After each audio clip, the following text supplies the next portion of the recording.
She has integrity issues. Alifanya mambo maovu wakati hakuwa controller of budget. Na kama wewe ulifanya mambo maovu wakati haukuwa control of budget na sheria imekushika, tafadhali carry your own cross. Pepa msalaba yako peke yako. Go and answer hiyo maneno. Hiyo maneno serikali ya William Ruto inatimiza sheria ya integrity. Chapter 6 of our constitution must be respected by every state officer.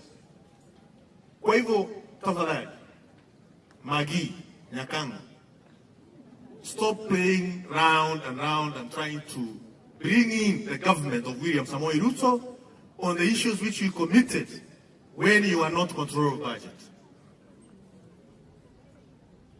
Wewe ulitoa 15 billion ukiwa umeamrishwa na Yakuru ya tani na brother ya Uhuru Kenyatta ambaye anaitwa Moho Kenyatta na Uhuru Kenyatta mwenyewe.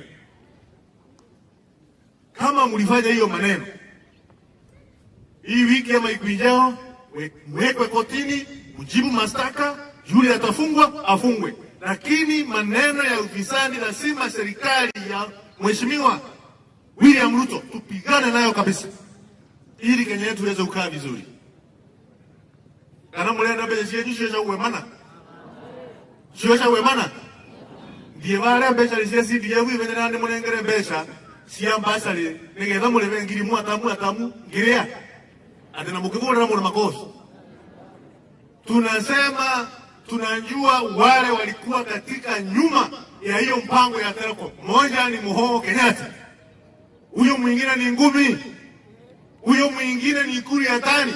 Huyo mwingine ni the former PS of Treasury. Wote wawekwe ndani haraka iwezekanavyo, ili serikali yetu ikiongozwa na Mheshimiwa Rais ikae imara na itunze mali ya Wakenya. Hiyo ndio tunataka kama serikali. Ana mwenendaje? Egugo. Leunda kwa alia monole. Kaune kaya na roa.